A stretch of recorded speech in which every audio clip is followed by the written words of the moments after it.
जब माता दिवस आता है तो सबसे पहले सोशल मीडिया और जो भी माध्यम होता है तो मातृ दिवस मनाया जाता है। और अकेले में जब एक लड़की दिखती है तो चाहे 10 बरस की हो, चाहे 6 बरस की हो, चाहे 40 बरस की हो, चाहे काहे नहीं महिला हो, तो सबसे पहले उनको गलत निगाह से देखा जाता है और उनके साथ क्या क्या किया जा सकता है, जो भी करना रहता है लोग करने से पीछे नहीं हटते हैं।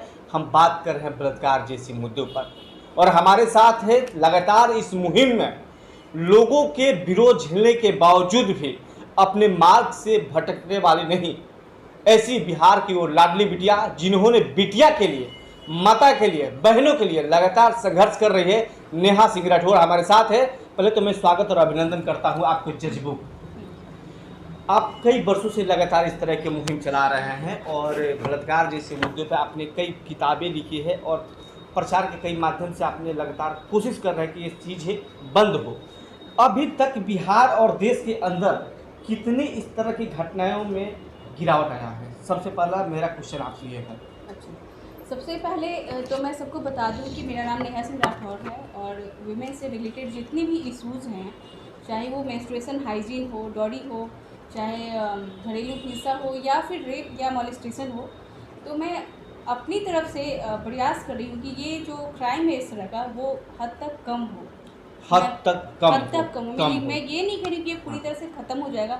सिर्फ एक अकेले इंसान के करने से नहीं ख़त्म हो सकता है। जब तक आप नहीं जुड़ सकते, हर कोई नहीं जुड़ेगा इसके लिए कि एक फ्यूचर में एक महिलाओं के लिए, बच्चियों के लिए एक स्वस्थ समाज का निर्माण हो। सबको ज़रूरत है इस मुहिम से जुड़ने की। और सबसे पहली बात मैं ये बता दूं कि ये बुक मैंने नहीं लिखी है, ये परी का है। और परी एक NGO नहीं है, परी एक मुहिम है, एक क्रांति है। रेप और मोलेस्टेशन से जो महिलाओं के साथ हिंसा होता है, यौन शोषण होता है, घरेलू हिंसा होता है, सबके विरुद्ध लड़ने की एक क्रांति है मुहिम, जो सैफमा के साथ एसोसिएट है। और सैफमा क्या है कि वो मानवाधिकार के लिए काम करती है। इसकी फाउंडर योगिता भयाना है जो दिल्ली की हैं, जिन्होंने निर्भया कांड में काफ़ी अहम भूमिका निभाई थी। उनके लिए प्रोटेस्ट किया था, स्टैंड लिया था। उसके बाद भी लगातार प्रयास के बाद भी 7 या 8 साल में निर्भया को जस्टिस मिल पाया था। तो ये इनिशिएटिव जो है उनकी तरफ से है। और मैं अपने सिरे से बिहार में कुछ करना चाह रही हूँ ताकि फ्यूचर में जो आने वाली जनरेशन है। चलिए मैं यहाँ पर आपको रोकूंगा। आप बिहार की हैं? जी। बिहार की बेगूसराय के रहने वाली हैं जी। जो जानकारी मुझे है जी। और बिहार में लगातार वैशाली हो, बेगूसराय हो, पटना हो, बक्सर हो, आरा हो, तमाम जगहों पर लोगों की जरिया बन चुकी है। और आपने देखा होगा, मैं आपका सोशल मीडिया के पेज देख रहा था, लगातार आपने संघर्ष कर रही है, अकेली जा रही हैं, लोगों के झुंड में जा रही है और वहाँ से लोगों को इंडिकेट कर रही है कि इस पे हम किसी भी कीमत पर होने नहीं देंगे। ठीक है, आपके साथ पिछले कई वर्षों से लगातार आप संघर्ष करते आ रहे हैं। आपके साथ कितने लोग जुड़े और इस मुहिम में आने का आपका मुख्य मकसद क्या था? और आपके साथ क्या ऐसी कोई घटना आपके आसपास या कहीं किसी के साथ ऐसा हुआ है कि आपने इसको एकदम ठान लिया कि मैं इसे जड़ से मिटाऊंगा? ये बिल्कुल सही सवाल आपने किया है मुझसे। मेरे आसपास इस तरह की बहुत सारी चीज़ें होती रही है जिससे कि मैं काफ़ी डिप्रेस्ड हो गई कि आखिर महिलाओं के साथ ही क्यों, बच्चियों के साथ ही क्यों, कोई इसके लिए क्यों नहीं आवाज़ उठा रहा। जिस तरह से आप भी मीडिया से हैं, आप लोग लगातार हर चीज़ को वायरल करने पे लगे हुए हैं, तो आप लोग भी क्यों नहीं खुल के इन सब विषयों पे बात वायरल करने के लिए लगे हैं? हम वैसे वायरल करते हैं जो समाज के हित में हो। अनहित वाली कोई ऐसी मुद्दा नहीं है जिसको मैं वायरल करने का प्रयास करता हूं। मेरा भी आप लोगों से, आप मीडिया बंधुओं से, मीडिया साथियों से यही आग्रह है कि आपकी भी मुझे बहुत ज़्यादा ज़रूरत है। जब तक आप लोगों का साथ और समर्थन नहीं होगा मैं अकेले कुछ नहीं कर पाऊंगी। आप लोगों की भी मुझे बहुत ज़्यादा ज़रूरत है। मैं सबसे अपील कर रही हूँ कि परी को आप लोग NGO ना समझे, इसको कोई संगठन ना समझे, इसको क्रांति समझे, जो रेप और मोलेस्टेशन के लिए काम करती है, जिसमें जुड़ना सबको ज़्यादा ज़रूरी है, जिसके बारे में जानना ज़्यादा ज़रूरी है। जो आने वाले भविष्य में जो जनरेशन है उसके लिए एक स्वस्थ समाज का हम लोग निर्माण कर पाएंगे। वो बेफिक्र होकर, निर्भीक होकर अपना काम कर पाएंगी लड़कियां। और रही बात कि मैंने ये क्यों किया, मैंने इसलिए किया कि इस तरह की खबरें बार बार लगातार आ रही। निर्भया के बाद भी ये नहीं रुका और मेरे ख्याल से और ये बढ़ते जा रहा है। पहले लोग डरते थे, पहले लोग नहीं बताते थे, लेकिन आज जो रिकॉर्ड है ऑन रिकॉर्ड अब लोग बता रहे हैं खुल के कि मेरे साथ ऐसा हुआ है। तो मैं उनकी भी दाद देना चाहती हूँ कि वो इस तरह की अप्रिय घटना के बारे में खुलकर बोलने लगे हैं। तो मुझे लगा कि इस पे भी काम करना चाहिए, किसी को तो आगे आना चाहिए। और हम और आप जैसे जब पढ़े लिखे लोग, जागरूक लोग इसमें जुड़ेंगे तो और लोग भी जुड़ेंगे और किसी हद तक तो ये रुकेगा ज़रूर। हाँ, रोकने की तो प्रयास किया जाएगा। कुछ इसमें दिया है जो शब्द मैंने देखा था, रास्ते में चलते मैंने देखा था, लेकिन संवेदनशीलता के आधार पर और तमाम अपराध के आधार पर। मैडम, बिहार है, हम आपको बार बार बिहार क्यों बोल रहा हूँ, आप बेखूबी समझ सकते हैं। वैशाली, जहाँ से लोकतंत्र का सबसे बड़ा महत्वपूर्ण सबूत मिला था, और वहाँ से अपराध जब बढ़ता है बिहार में, वैशाली जैसे जगहों से, पवित्र जगहों से बलात्कार की घृणा शब्द आता है, तो वाकई दिल झकझोर देता है कि मैं वो बिहार हूँ जहाँ पूरी दुनिया को प्रकाश दिया हूँ, मैं जननी हूँ, और यहाँ से फिर बलात्कार की जननी हो रही है। हाँ, अभी आपने सिर्फ एक वैशाली का देखा, क्योंकि वहाँ पे ऐसा हुआ कि खेत में दो प्रेमी युगल भी बोल सकते हैं, बैठे हुए थे, बैठ के बात करते हैं, उसमें कोई गुनाह नहीं है अगर कोई बैठ के बात कर रहा है। गुनाह ये है कि आपकी मानसिकता क्या है, आप उसको किस तरह से ले रहे हो। आप दोनों को पकड़ ले रहे हो खेत में, 4-5 लोग मिलकर उसको निर्वस्त्र कर दे रहे हो, और पुलिस का हवाला देकर कि पुलिस को बुला दूंगा, और उसके साथ उसका रेप कर रहे हो, उसका वीडियो बना रहे हो और वायरल कर रहे हो। यहाँ पे सरासर प्रशासन और कानून प्रणाली की कमज़ोर व्यवस्था को मैं यहाँ पे बोलना चाहूँगी कि आखिर पुलिस का हवाला देकर कोई किसी के साथ रेप कर रहा है, मतलब आपने पुलिस को क्या समझ रखा है। जो प्रशासन हमारे लिए बनाई गई है, उसी प्रशासन का हवाला देकर आप रेप कर रहे हो। ये घटना हुई है पुलिस के हवाला देकर कि मेरे साथ और आपके साथ मैं गलत काम करूंगा, हाँ, नहीं तो पुलिस को बुला दूंगा।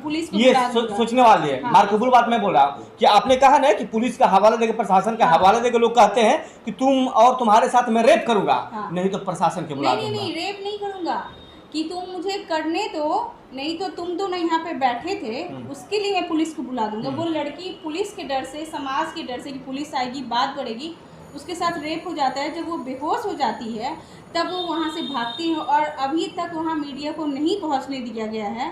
और जो वायरल वीडियो था उसके थ्रू हम लोगों को ये पता चला कि इस तरह की अप्रिय घटना वहाँ पे हुई है, जो कि बहुत ही ख़राब है, जो बहुत जघन्य काम है। इतना प्रशासन का हवाला देकर, जिस प्रशासन के चलते आज हम लोग निर्भीक होकर घूम सकते थे, उन्हीं प्रशासन का हवाला देकर उनकी जो प्रक्रिया है इतनी कमज़ोर हो चुकी है कि उसका हवाला देकर कोई क्राइम किया जा रहा है। देखिए, ये बिहार है भैया, ये बिहार है, और इस बिहार में यही होता है कि जिसके ऊपर सैया भले थानादार तो डर किस बात का, और अपराध में पुलिस का नाम लेकर, प्रशासन के नाम लेकर इस तरह के घिनौनी हरकत किया जाता है। तो माननीय बिहार के मुख्यमंत्री नीतीश कुमार जी, यदि आपके पास जरा भी लाज, शर्म और बेशर्मी से समय मिले तो एक बार जरूर वैशाली वाली घटना को देख लीजिएगा। और आपसे मैंने आग्रह किया, तब आप मेरे पास आई। मैं आपसे लगातार कोशिश किया संपर्क करने की, उसके बाद आप संपर्क में आए। मैं चाहूँगा कि युवा जनरेशन लगातार कहीं ना कहीं हल्का दोस्त इनके ऊपर भी है। हमारी समाज अभी इतना इजाज़त नहीं देता है कि आप कहीं जाइए और कहीं घूमिए और कहीं रहिए। मैं बिहार में हूँ, बिहार लाज शर्म का सबसे बड़ा अड्डा बोला जाता है, यहाँ बहुत सारे पर्दा होते हैं, और आज की युवा जनरेशन भटक रहा है दिशा से। मैं मानता हूँ कि आप प्यार करो, प्यार करना गुनाह नहीं है, प्यार सभी ने किया है, आप भी करो, लेकिन कहीं ना कहीं दायरा तो बनाओ। अब मेरी बात सुनिए, अभी मैं आपकी इस बात से बिल्कुल भी सहमत नहीं हूँ, आपकी इस बात से मैं बिल्कुल भी सहमत नहीं हूँ, आप जो भी कह रहे हैं। मेरा टारगेट क्या होता है कि जो टीनेजर लड़कियां होती हैं उनको सेंसिटाइज करना। सेंसिटाइज का मतलब होता है कि उनमें संवेदनशीलता जगाना, जो संवेदनशीलता जो संस्कारों की कमी की वजह से ख़त्म हो रही है, जो एक जनरेशन गैप और एक कम्युनिकेशन गैप हो रहा था पेरेंट्स और बच्चों के बीच में, जिसकी वजह से कोई तीसरा बीच में आकर बच्चियों को भटका रहा है और उनका गलत फ़ायदा उठा रहा है। मैं उसके लिए भी काम करती हूँ। कल भी मैं नौबतपुर के त्रिभुवन हाई स्कूल में गई थी और वहाँ 200 से 250 लड़कियाँ थी जिनको मैंने सेंसिटाइजेशन का काम किया। उनको मैंने अवेयर किया कि क्या होता है कि आजकल सोशल मीडिया के वाया कोई भी अपनी पहचान बदल कर लड़कियों से दोस्ती करते हैं, संपर्क बनाते हैं और अकेले भी बुला के गलत काम करते हैं जो नहीं करना चाहिए। वो लड़कियाँ उस क्राइम तक पहुँच जाती हैं, फिर ब्लैकमेलिंग होता है, फिर साइबर क्राइम होता है और उसका या तो सुसाइड कर ली थी या तो उसके जरिए डरा के धमका के रेप होता है, एसिड अटैक होता है। तो मैं यहाँ पे पेरेंट्स को भी बोलूँगी कि आप अपने बच्चों के साथ दोस्त जैसा ट्रीट करें, एक कम्युनिकेशन गैप नहीं आने दें ताकि वो जगह कोई और ले ले। और मैं टीनेजर लड़कियों से ये भी अनुरोध करूँगी कि अभी आपका लक्ष्य सिर्फ़ और सिर्फ पढ़ाई करना है या आप जिस चीज़ में अपना करियर बनाना चाहती हैं, पहले आप अपने करियर को तो प्राप्त कर लो, फिर जब आप ऑलरेडी मैच्योर हो जाओगे, आपके पास वो उतनी जागृति आ जाएगी, क्या सही है क्या गलत है, आप खुद सक्षम हो जाओगे वो नेहा सोचने जी, में, तो आप वो नेहा नहीं जी, करोगे। नेहा जी, जी बोलिए। आपकी माता पिता उस लायक जरूर बना दिए कि आप यहाँ बोलने के लिए खड़े हो गए। जी और सबकी माता पिता का यही श्रद्धा होता है, शौक होता है कि मेरी बिटिया समाज में वो काम करे कि मेरा सीना चौड़ा हो जाए जी और मैं गर्व महसूस करके किसी भी काम को करूं। और आजकल आप देख रहे हैं कि रांची दुमका जैसी घटना देख लीजिए, तमाम ऐसी घटनाएं देख लीजिए, और आप हम दे रहे हैं, आपको हर सुविधाएं दे रहे हैं। मैं मजदूरी करने के बावजूद आपको पहनावा ओढ़ावा शिक्षा दीक्षा सब आपको मैं पूरी करता हूं, तो मैं कहां से गलत हो जाऊं? आपकी थोड़ी सी प्यार मोहब्बत के चलते मैं पूरी जिंदगी बर्बाद कर देता हूं। अभी तो मैंने जस्ट कहा ना जी। कि आपका जो लक्ष्य है, जो टीनेजर की लड़कियां हैं जो इमैच्योर हैं, जिनमें इतनी मैच्योरिटी नहीं है, जिनमें इतनी परिपक्वता नहीं है कि क्या सही है क्या गलत है, उन्हें सबसे पहले सिर्फ और सिर्फ लक्ष्य की प्राप्ति करनी चाहिए। जो पेरेंट्स उन्हें इतना प्यार देकर और इतने विश्वास के साथ बाहर पढ़ने भेजते हैं, कोचिंग हो कॉलेज हो या कहीं हो, तो उनको अपने पेरेंट्स का मान ज़रूर रखना चाहिए और अपने पेरेंट्स से हर बात शेयर करना चाहिए और इस तरह की घटना में नहीं फंसना चाहिए। और एक और बात बता दूं मैं कि बिहार सरकार की तरफ से, बिहार पुलिस की तरफ से जो लड़कियां इस तरह की विक्टिम बन जाती हैं, शिकार बन जाती हैं, जिनके साथ ब्लैकमेलिंग होता है या फंस जाती हैं चक्रों में, एक महिला काउंसलर सलाह के लिए फ्री काउंसलर हर थाने में है।